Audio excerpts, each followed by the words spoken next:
A'udzu billahi minasyaitonir rajim. Bismillahirrahmanirrahim.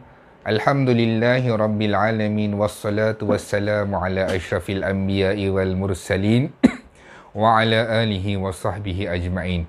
Subhanaka la ilma lana illa ma 'allamtana innaka antal alimul hakim. Radina billahi rabba wa bil islami dina wa bi Muhammadin nabiyyan wa rasulah. InsyaAllah malam ni kita nak bercerita dan saya akan berkongsikan kisah Isra' dan Mi'raj. Kisah Isra' Mi'raj ni berlaku, banyak pendapat menceritakan kisah Isra' Mi'raj ni bila berlaku. Ada yang pendapat memberitahukan tahun kedua kenabian, ada pendapat bagi tahu tahun kelima kenabian. Jadi kita ambil pendapat yang paling tepat adalah peristiwa Isra' Mi'raj ni berlaku sebelum Rasulullah sallallahu alaihi wasallam berhijrah ke kota Madinah. Jadinya fasa sirah ni ada dua. Yang pertamanya adalah Mekah dan Madinah. Jadi kisah Isra' Mi'raj ni bermula ataupun berlaku ketika Rasulullah berada di kota Mekah, belum lagi hijrah ke kota Madinah. Maknanya awal-awal lagi tahun keislaman. Okey.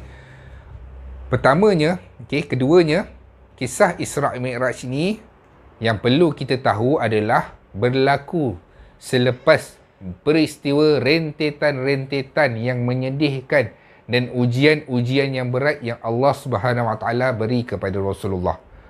Kalau kita nak tahu dalam alam ini siapakah yang paling banyak menerima ujian, jawapan dia adalah Rasulullah Muhammad bin Abdullah sallallahu alaihi wasallam, Nabi kita. Di mana Rasulullah sallallahu diuji daripada hari pertama Rasulullah dilahirkan hinggalah hari kewafatan Rasulullah. Kalau kita tengok setiap minggu Rasulullah, bila kita membaca sirah, kita akan lihat banyak ujian. Mungkin dalam bulan tu ada ujian yang besar, tapi dalam minggu-minggu tu pun Allah bagi lagi ujian kepada Rasulullah. Bila peristiwa Isra' Mi'raj ni, kita boleh tengok kisah Isra' Mi'raj ni berlaku selepas rentetan peristiwa Rasulullah diuji dengan fizikal dan juga mental. Apabila penduduk Mekah ataupun menteri-menteri Mekah, Quraisy, yang telah membuat satu piagam di mana seluruh penduduk Mekah dilarang berurusan dengan Muhammad dan pengikut-pengikut Islam. Ketika itu, semua urusan tidak dibenarkan. Tidak berjual beli, tidak boleh menolong, tidak boleh berkahwin ataupun dikahwini dengan mana-mana orang Islam ataupun dengan Muhammad sekalipun. Mereka dipulaukan. Ketika itu umat Islam berada di Syi'ib bin Abi Talib, di pinggir kota Mekah. Di situlah mereka dipulaukan selama mana? Selama hampir 2 tahun. 2 tahun mereka di pulau tanpa sebarang urusan jual beli, sehingga kan kami para sahabat terpaksa makan kayu-kayu kering dan daun sehingga berdarah bibir kami. Begitulah ujian Rasulullah, sehinggalah piagam itu dimakan oleh anak-anak, sebab piagam itu ditampal dan disimpan di dalam Kaabah dan ianya telah dimakan oleh anak-anak. Panjanglah kisah itu. Kemudian Rasulullah, selepas selesainya peristiwa, Rasulullah diuji lagi dengan kematian Abi Talib. Kematian Abu Talib, bapa saudara Nabi yang selama ini mendukung Rasulullah sallallahu alaihi wasallam. Walaupun Abu Talib ini tidak memeluk Islam, tapi dia tidak pernah memusuhi, malah dia melindungi Rasulullah. Sebab apa? Abu Talib ni adalah ketua Mekah ketika itu. Jadi semua tak berani nak usik Rasulullah. Walaupun kadang-kadang Rasulullah dipukul oleh Abu Jahal dan pun Abu Lahab. Tapi untuk diganggu secara besar-besaran, selagi mana Abu Talib ada, tak ada siapa yang berani mengganggu Rasulullah. Jadi kematian Abu Talib ini sangat menyedihkan. Rasulullah menangis sehingga membasahi janggut Rasulullah sallallahu alaihi wasallam. Selang berapa bulan pula, Rasulullah diuji lagi dengan kematian isteri Rasulullah, iaitu Khadijah binti Khuwailid, di mana Khadijah ini meninggal. Bertambah sedih Rasulullah. Rasulullah ini manusia biasa juga seperti kita, daripada sudut kesedihan. Kalau dimarah, dihina, Rasulullah sedih. Tapi bezanya kita dengan Rasulullah, Rasulullah berpegang teguh ataupun hanya bergantung kepada Allah Subhanahu Wa Taala. Itulah tempat Rasulullah bergantung. Walaupun kita pernah dengar Rasulullah mempunyai mukjizat, tidak makan dalam beberapa hari, tapi Rasulullah tidak lapar. Tapi sepanjang kehidupan Rasulullah, Rasulullah makan dan minum. Jadi Rasulullah ini manusia biasa daripada segi ada perasaan sedih, lapar, dahaga. Kalau ditusuk, Rasulullah pun berdarah seperti dalam perang Uhud, berdarah keseluruhan badan. Jadi bila terlalu banyak peristiwa-peristiwa sedih ni, para sahabat nampak kesedihan di wajah Rasulullah. Dan tahun itu digelar sebagai tahun kesedihan. Apabila Allah melihat Rasulullah ini dalam keadaan sedih, sedih lama dah Rasulullah ni, dan lulus dalam setiap ujian yang Allah berikan, Rasulullah telah menerima satu undangan. Allah memanggil Jibril, wahai Jibril, pergi bertemu dengan Rasulullah, undang Rasulullah, undang Muhammad dengan undangan khas merentasi perjalanan langit. Kemudian Jibril pun turun menuju ke rumah Rasulullah. Rumah Rasulullah ketika itu di mana? Di pintu Marwah. Keluar sikit pintu Marwah, tempat kita sa'i tu, Safa dengan Marwah tu, dekat sekitar itulah rumah Rasulullah sallallahu alaihi wasallam. Jibril ketika itu turun dalam berupa manusia. Rasulullah melihat Jibril dalam rupa paras yang asal di dua tempat. Yang pertama, peristiwa Rasulullah diangkat menjadi Rasul di Gua Hira.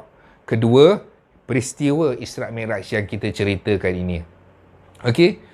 Apabila sampai di rumah Rasulullah, Jibril buka atap dan bercakap ataupun memberitahu kepada Rasulullah, ya Rasulullah, Nabi masa tu pun terpinga-pinga. Ada apa ini? Nabi tak tahu apa-apa lagi masa tu. Ada apa Jibril? Dia kata, kemudian Jibril bagi tahu, Muhammad, ya Rasulullah, hari ini kita akan merentasi perjalanan langit. Allah telah undang kamu untuk naik menuju ke Sidratul Muntaha, untuk berjalan-jalan di sana, pergi, dan juga untuk masuk melihat syurga dan juga melihat di dalam neraka. Bayangkan betapa sukanya Rasulullah apabila mendengar berita itu. Kita kalau dapat tiket free pergi Korea pun kita dah suka dan gembira. Sebulan sebelum tu dah dengar lagu Korea, dah tengok cerita Korea, macam-macam lah kita dah tengok, dah review-review perjalanan dekat Korea. Tu baru nak pergi 3 hari 2 malam. Bayangkan Rasulullah mendapat tiket daripada Allah untuk merentasi perjalanan langit. Kemudian selepas tu Rasulullah pun dipersiapkan oleh Jibril dengan cara Jibril membelah dada Rasulullah, mengeluarkan sesuatu di dalam dada Rasulullah, kemudian dibasuh dengan air zam-zam dan dimasukkan balik. Kenapa mesti dibelah dada Rasulullah? Ini adalah simbolik untuk memberitahu kepada umat Muhammad untuk menghadap Allah, mestilah membawa jiwa yang bersih, jiwa yang tenang, jiwa yang tiada dosa. Adakah Rasulullah SAW berdosa? Jawapannya tidak. Rasulullah adalah maksum, terpelihara daripada melakukan dosa. Ini adalah simbolik untuk memberitahu kepada umat Muhammad, nak jumpa dengan Allah, mestilah membawa jiwa yang bersih. Ya ayyuhatun nafsul mutmainnah, mestilah membawa jiwa yang bersih. Okey. Kemudian Isra' ni apa? Isra' Mi'raj ni apa? Isra' adalah yang pertama, peristiwa yang pertama, Isra'. Perjalanan Rasulullah sallallahu alaihi wasallam daripada kota Mekah, ini saya lukis Kaabah, Mekah menuju ke Baitul Maqdis di Palestin.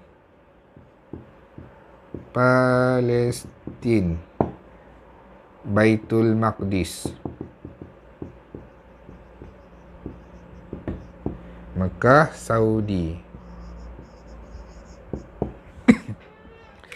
peristiwa Rasulullah sallallahu alaihi wasallam daripada Mekah menuju ke Palestin, iaitu daripada Mekah ke Baitul Maqdis ni dipanggil sebagai Isra'.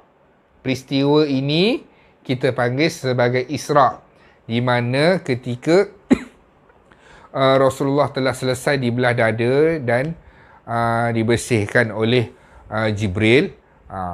Belah tu adalah belah hakiki, belah jasad, bukan bedah rohani. Memang Jibril bedah.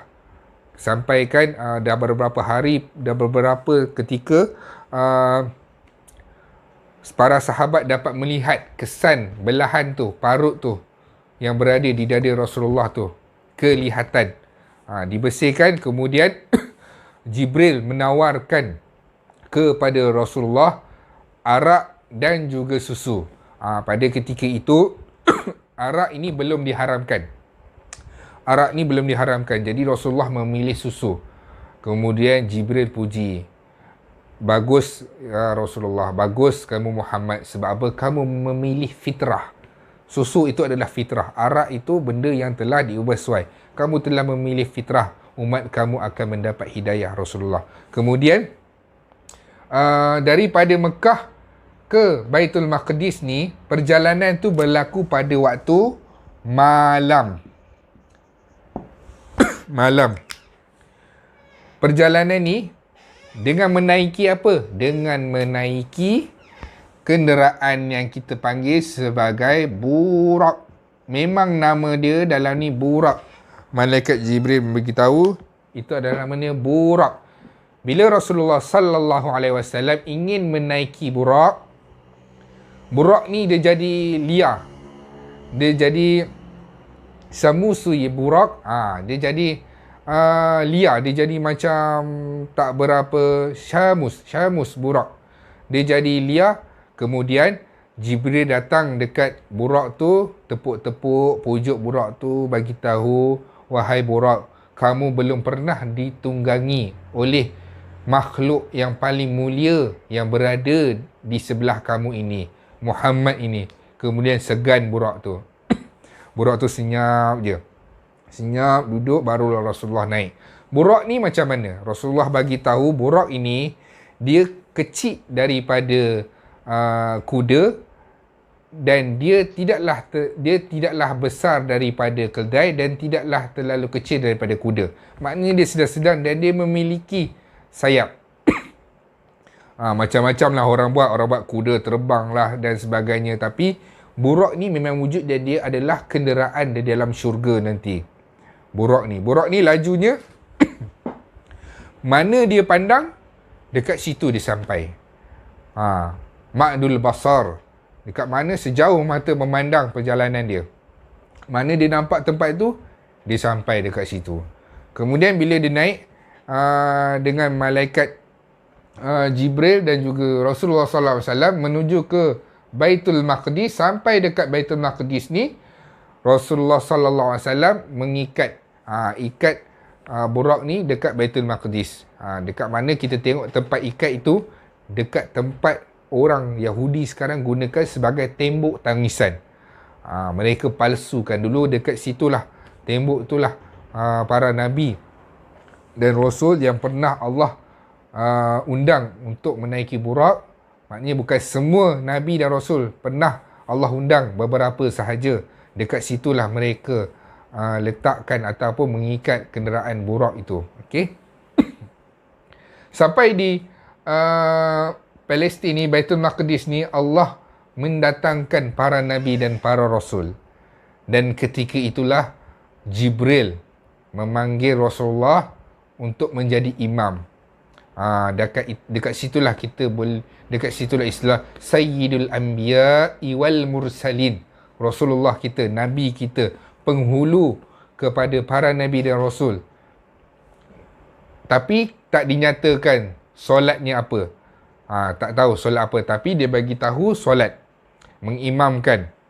Kita pun jangan buat pelik lah bila Allah mendatangkan para Nabi dan Rasul. Sebab apa? Dalam peristiwa kiamat, malaikat Israfil meniupkan sangkakala kedua.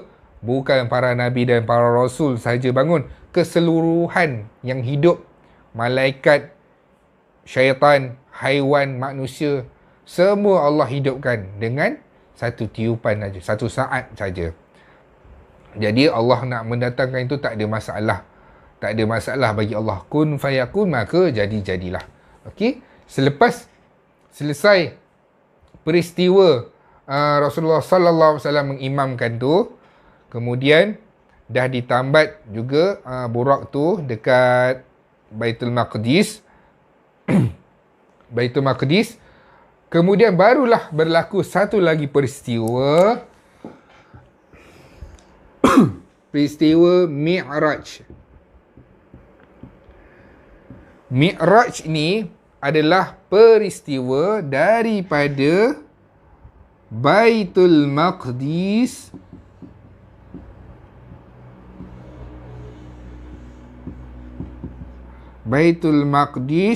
naik merentasi perjalanan langit. Maknanya langit pertama, kedua, ketiga, 4, 5, 6, 7. Okey, daripada Baitul Maqdis merentasi perjalanan langit, kita panggil Mi'raj. Kalau peristiwa Isra' daripada Mekah ke Palestin, dan Mi'raj adalah peristiwa daripada Baitul Maqdis naik menuju perjalanan langit menuju ke Sidratul Muntaha. Apabila naik daripada perjalanan ni, maknanya Jibril yang bawa. Jibril yang bawa. Kata Rasulullah sallallahu alaihi wasallam, tebal langit ni, langit dunia nak bertemu daripada langit yang pertama, perjalanannya adalah 500 tahun perjalanan. 500 tahun perjalanan. 500 tahun perjalanan sampai di langit pertama ada malaikat yang menjaga langit. Pintunya ditutup. Ketika Rasulullah sallallahu alaihi wasallam dilahirkan, Allah mengarahkan semua langit, pintu langit ditutup. Bagi menghormati kelahiran Rasulullah. Sebab apa?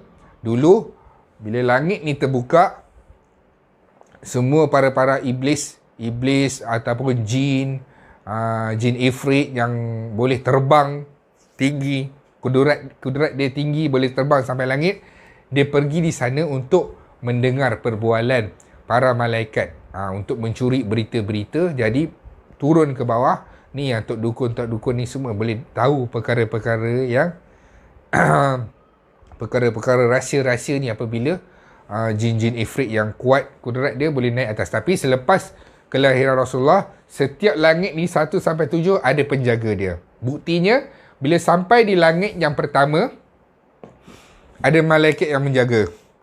Malaikat Jibril ketuk, malaikat penjaga tu tanya, "Man? Siapa?" Jibril. Lepas tu malaikat tu tanya, "Man ma'ak? Siapa dengan kamu?"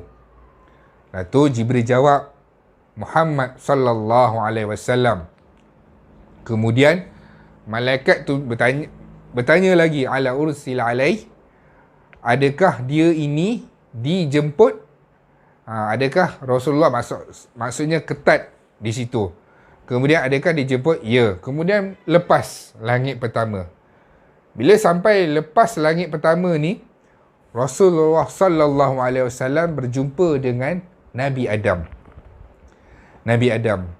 Kemudian Jibril bagi tahu, itu adalah Nabi Adam. Pergi bagi salam kepada dia Muhammad. Nabi Muhammad pun jawab, memberi salam. Assalamualaikum.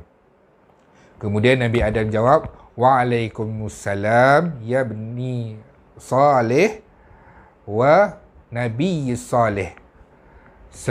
Salam sejahtera juga kepada kamu, anak yang saleh dan Nabi yang saleh. Sebab apa? Adam ni adalah bapa kita semua. Bermaksud, semua perempuan yang ada dalam dunia ni tidak boleh berkahwin dengan Adam. Dan yang mana laki-laki pun tak boleh berkahwin dengan ibu kita, bonda kita, iaitu Sayyidatina Hawa. Tak boleh berkahwin sebab dia adalah ibu dan ayah kita. Selesai. Di langit pertama berjumpa dengan Nabi Adam. Naik pula ke langit kedua. Perkataannya pun sama. Langit tu tanya, penjaga malaikat tu tanya, siapa? Adakah Muhammad diundang? Di langit kedua ni berjumpa dengan Nabi Yahya dan Nabi Isa. Nabi Yahya dan Nabi Isa. Perbualannya ringkas saja. Assalamualaikum. Lepas tu Nabi Yahya dan Nabi Isa pun menjawab, Waalaikumsalam ya akhi salih wa nabiyyus salih. Berbeza sikit daripada Nabi Adam. Nabi Adam anak lah. Tapi Nabi Yahya dengan Isa kata, wahai saudaraku yang salih dan Nabi yang salih. Kemudian terus di langit kedua tadi berjumpa dengan Nabi Yahya dengan Nabi Isa.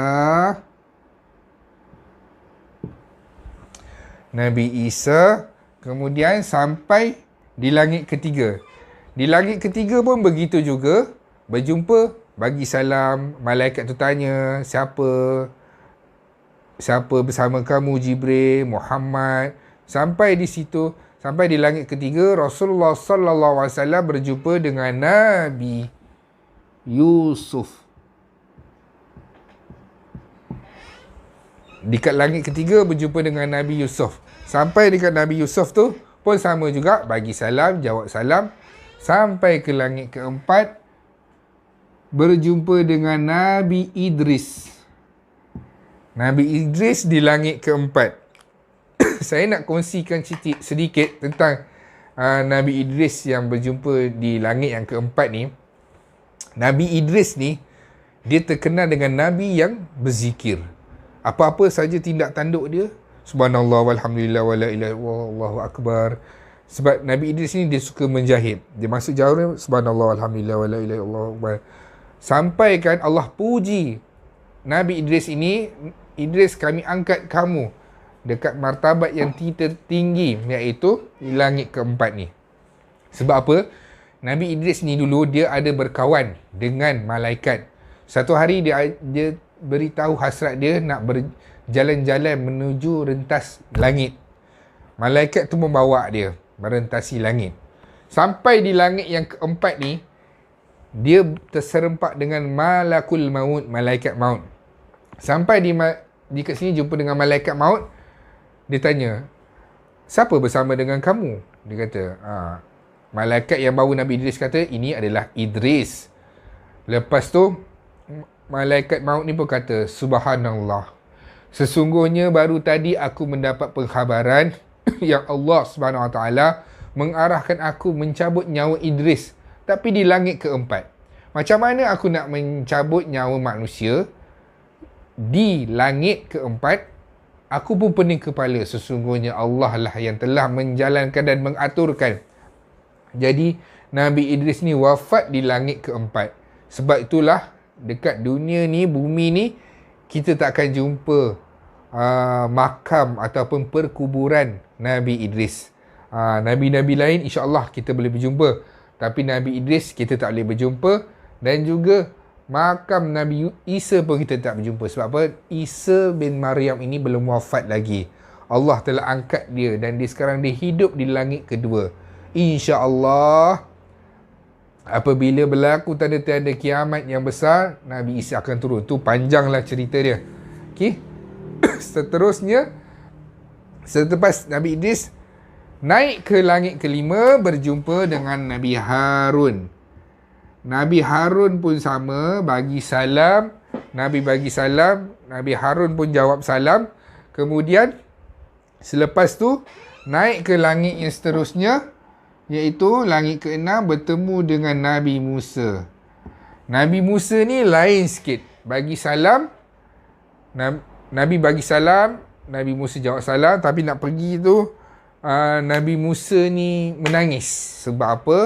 Sebab apa menangis? Rasulullah tanya kat Jibril, sebab Musa bagi tahu dekat akhirat nanti, mahsyar nanti, umat Nabi Muhammad nanti lagi banyak daripada umat Nabi Musa. Tu yang menyebabkan Nabi Musa ni sedih. Kemudian naik ke langit ketujuh. Ini menarik sikit. Langit ketujuh ini Rasulullah sallallahu alaihi wasallam sampai di langit ketujuh, Rasulullah sallallahu alaihi wasallam melihat satu bangunan yang indah. Bangunan yang indah di mana para malaikat tawaf dekat situ. Tawaf. Kalau dekat dunia, kita tawaf adalah Kaabah. Tapi kalau dekat dekat alam, dekat langit ketujuh, ada bangunan yang indah namanya adalah Baitul Makmur. Langit ketujuh ada Baitul Makmur. Baitul Makmur ini adalah Kaabah para malaikat. Sehari Allah izinkan 70,000 saja malaikat tawaf. Kemudian malaikat lain pula datang tawaf. Lepas tu yang dah tawaf tadi tu tak akan kembali tawaf dah.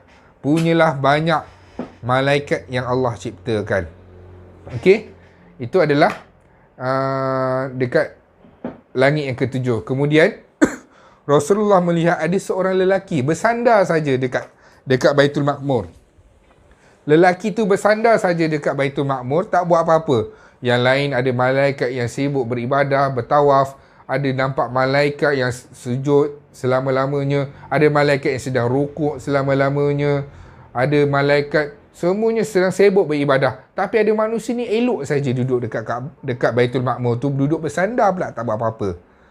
Dan Nabi kata muka dia sama dengan muka aku. Siapakah dia? Dialah Ibrahim. Sebab apa dia duduk saja tak buat apa-apa? Sesungguhnya manusia ini, bila dia telah mati, berpisah jasad dan roh, dah tak ada dah kewajipan baginya ibadah. Tiada solat, tiada puasa, tiada zikir dan tak ada apa-apa ibadah. Ibadah ni fardunya yang Allah wajibkan di dunia sahaja. Kemanisan ibadah tu yang kalau kita tak dapat, hanyalah di dunia saja. Jadi itulah sebabnya Ibrahim duduk saja di situ. Ibrahim di langit yang ke-7. Ibrahim.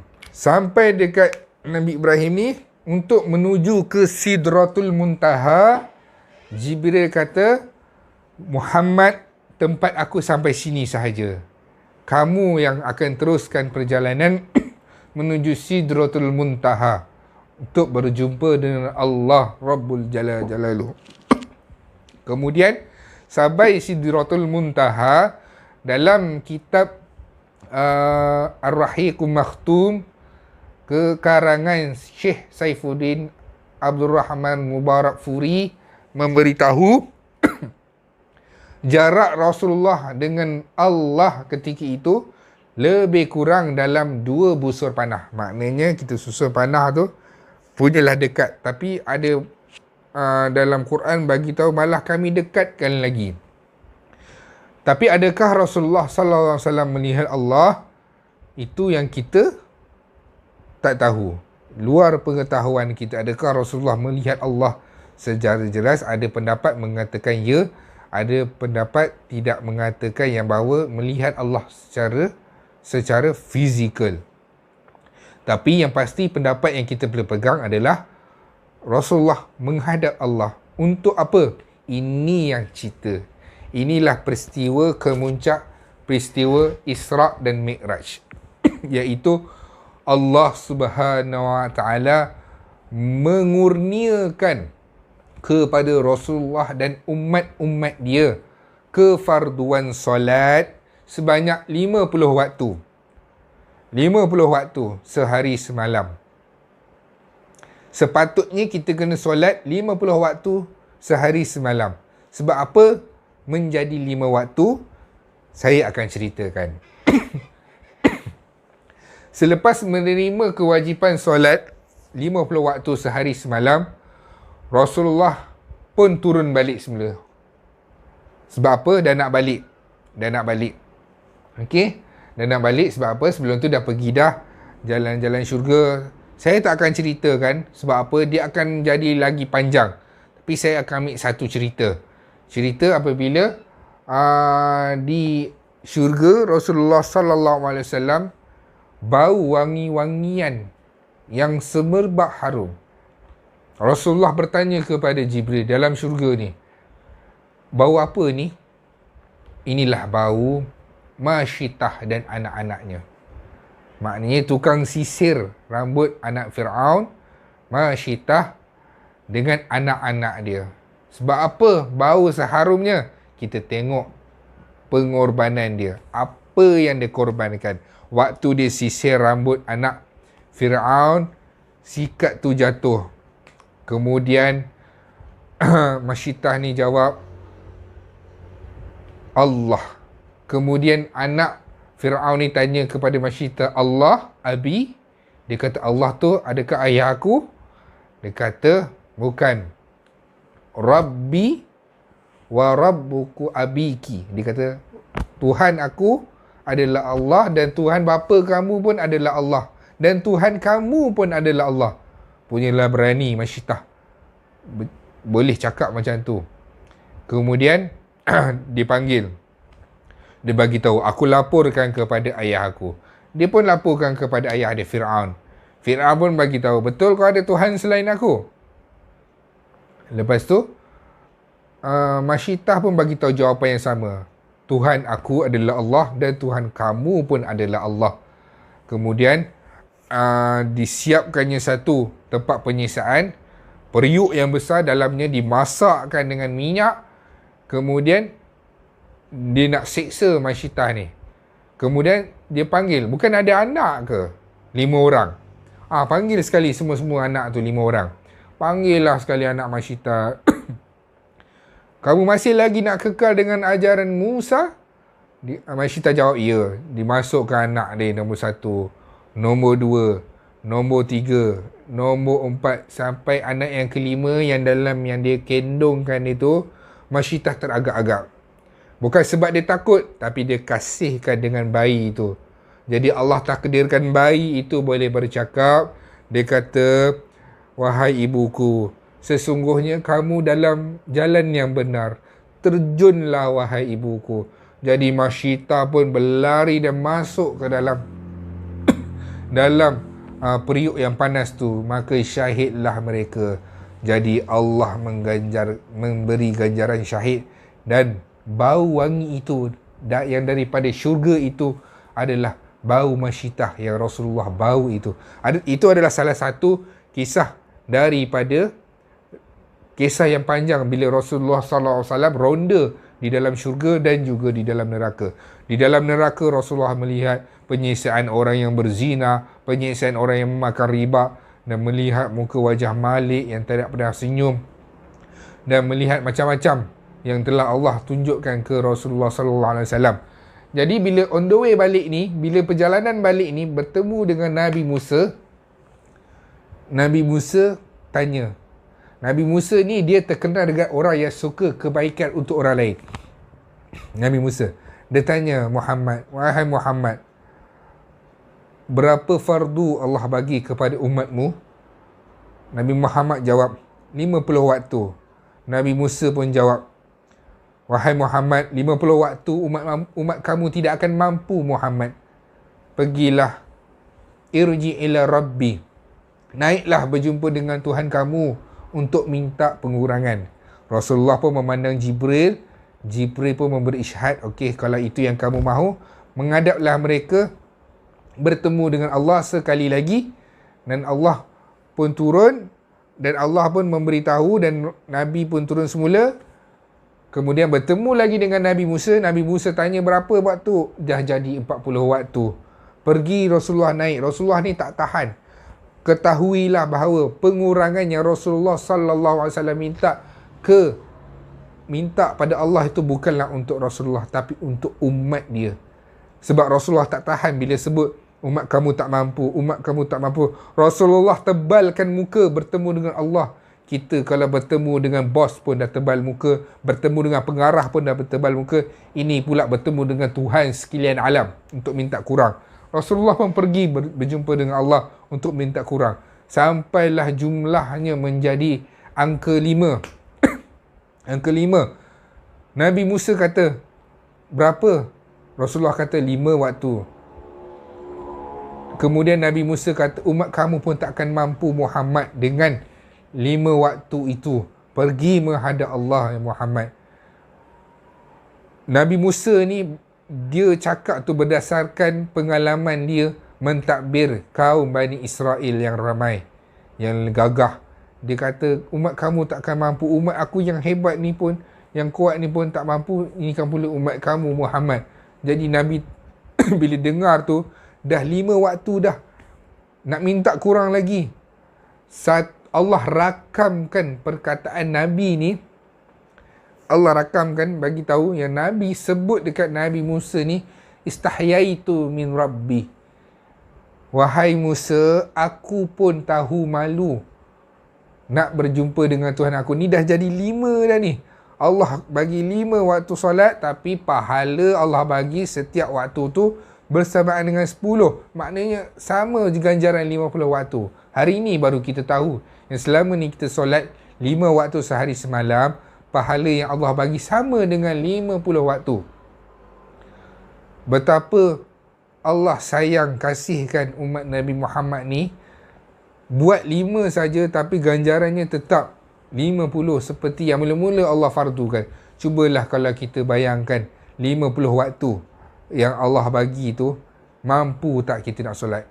24 jam pun tak cukup. 5 minit sekali satu waktu. Setiap 10 minit sekali satu waktu. Tu pun tak cukup. Nanti insya-Allah bila kita berada di dalam syurga, boleh terima kasih dekat Nabi Musa. Sebab apa? Tahan Rasulullah, suruh Rasulullah minta kurang. Boleh berterima kasih Nabi Musa. Dan kita pun boleh bertanya dengan Rasulullah sallallahu alaihi wasallam. Tak teringin ke kita nak tanya 50 waktu tu, apa nama-nama solat tu? Sekarang 5 waktu, subuh, zuhur, asar, maghrib, isyak. Tak nak ke kita teringin nak tanya nanti dalam syurga? InsyaAllah kalau kita ahli syurga, kita boleh tanya dengan Rasulullah, berapa? Apa nama-nama solat tu ya Rasulullah? Nombor 1, nombor 2, nombor 3 sampai 50 tu. InsyaAllah kita boleh tanya dengan Nabi nanti. Itulah sebahagian kisah tentang Isra' dan Mi'raj. Mana Allah SWT memujuk hati Nabi, membawa Nabi merentasi perjalanan langit untuk menerima satu kefarduan, di mana fardu itu, kewajipan itu, Allah undang Nabi untuk ambil di tempat yang mulia, iaitu solat. Kalau kita tengok kewajipan yang lain, puasa Allah fardukan di dunia, maknanya di bumi. Zakat di dunia. Apa lagi? Haji pun dekat dunia. Tapi solat Allah jemput Muhammad untuk menerima fardu itu, untuk kita sama-sama menjalankan kewajipan itu. 5 waktu sehari semalam. Kadang 5 waktu sehari semalam ni pun umat Nabi Muhammad tak mampu. Betul lah kata Nabi Musa, 5 waktu ini pun umat kamu akan tinggalkan. Betul lah kata Nabi Musa, ada orang yang senang-senang tinggalkan solat 5 waktu sehari semalam. Itulah rentetan daripada kisah Isra' dan Mi'raj. Sebenarnya panjang kisah Isra' Mi'raj ni dan banyak pendapat, tapi hari ini hanya ini sajalah saya dapat kongsikan supaya kita mendapat rundungan bahawa kefarduan solat yang Allah kurniakan dalam peristiwa Isra' Mi'raj ini adalah kunci untuk kita menjadi orang Islam. Pemisah antara orang kafir dan orang Islam adalah menunaikan solat. Kalau tak ada solat, semua amalan yang kita buat terbatal, tidak dikira oleh Allah Subhanahu Wa Taala. Inilah kisah Isra' Mi'raj yang perlu kita teladani. Dan kisah ini pun je, bila Rasulullah balik dalam perjalanan tu, pagi tu Rasulullah dalam keadaan suka dan gembira. Tersenyum-senyum Rasulullah. Sebab apa? Malam tadi baru merentasi perjalanan langit dan bumi. Jadi bila Abu Jahal nampak Rasulullah keluar dalam keadaan tersenyum-senyum, Abu Jahal tanya, "Ya Rasul, wahai Muhammad, apa yang kamu tersenyum sangat ni?" "Oh, sebenarnya malam tadi aku merentasi perjalanan." Rasulullah cerita. Jadi bila Abu Jahal dengar cerita tu, wah, ini poin besar ni untuk aku malukan Muhammad. Sebab cerita Nabi ni macam cerita dongeng. "Wahai Muhammad, nak tak kalau aku bagi kamu peluang untuk berucap di Bukit Safa?" Bukit tu adalah tempat mana kalau orang nak buat pengumuman ke apa ke, nak menyampaikan berita ke, boleh dekat situ. Tapi untuk Nabi Muhammad tak boleh. Tapi Abu Jahal kata boleh, bukan sebab apa dia nak menyebarkan Islam, sebab apa dia nak malukan Rasulullah dengan kisah-kisah ini. Rasulullah pun naik kat Bukit Safa tu. Abu Jahal bagi tahu, wahai penduduk-penduduk Mekah, Muhammad nak ceritakan sesuatu. Muhammad pun cerita, Nabi Muhammad pun cerita, sekian. Pada ketika itu ada beberapa orang Islam yang kembali murtad, tak percaya tentang perjalanan itu. Daripada Isra' ni, daripada Mekah pun nak ke Palestin pun, kalau kita naik flight sekalipun, memakan masa beberapa jam, 4 jam ke 5 jam macam tu. Ini pula pada zaman Rasulullah, selalu orang akan tunggang kuda. Dari tunggangan kuda pun nak sampai dari Mekah ke Madinah pun berminggu. Ini kan pula nak sampai Palestin. Jadi ramai orang murtad ketika itu, tak percaya sebilangannya. Dan orang bila mendengar berita itu, dia pergi ke rumah Abu Bakar As-Siddiq menceritakan tentang peristiwa itu. Kata Abu Bakar As-Siddiq, yang sentiasa membenarkan Rasulullah, kalau Rasulullah kata yang lebih pun, aku tetap akan percaya. Lebih daripada tu pun aku akan percaya kalau Rasulullah yang berucap. Antara bukti juga, apabila orang-orang Quraisy ni tanya, apa bukti Muhammad kalau kamu pergi ke sana? Jadi, kalau betul kamu pernah pergi ke sana, gambarkan kami macam mana Baitul Maqdis. Sebab apa? Ada orang Quraisy yang pernah pergi Baitul Maqdis. Kalau betul kamu pernah pergi Baitul Maqdis, Rasulullah, ceritakan kami macam mana rupa Baitul Maqdis tu. Jadi Allah pamerkan Baitul Maqdis di depan Rasulullah. Rasulullah boleh ceritakan sebiji kubahnya macam mana, tiangnya macam mana, bangunannya macam mana. Dan kemudian Rasulullah membuktikannya dengan lagi apa? Apabila dalam perjalanan balik daripada Mi'raj itu, Rasulullah berjumpa dengan orang dagangan yang ingin ke kota Mekah. Rasulullah siap boleh cerita, pedagang tu nanti akan sampai dalam keadaan sekian. Rasulullah ceritakan sebagai bukti. Tapi untuk orang yang kufur, yang tidak menerima hidayah, akan sentiasa menafikan perkataan Rasulullah sallallahu alaihi wasallam. Moga sekadar itu dulu kisah Isra' Mi'raj yang saya boleh kongsikan. Moga Allah Subhanahu Wa Taala memegang erat hati kita dalam ajaran Islam dan mematikan kita juga sebagai seorang Islam. Wallahu alam. Assalamualaikum warahmatullahi wabarakatuh. Salam Isra' Mi'raj. Selamat menyambut Isra' Mi'raj, mengenang perjalanan Rasulullah sallallahu alaihi wasallam. Assalamualaikum.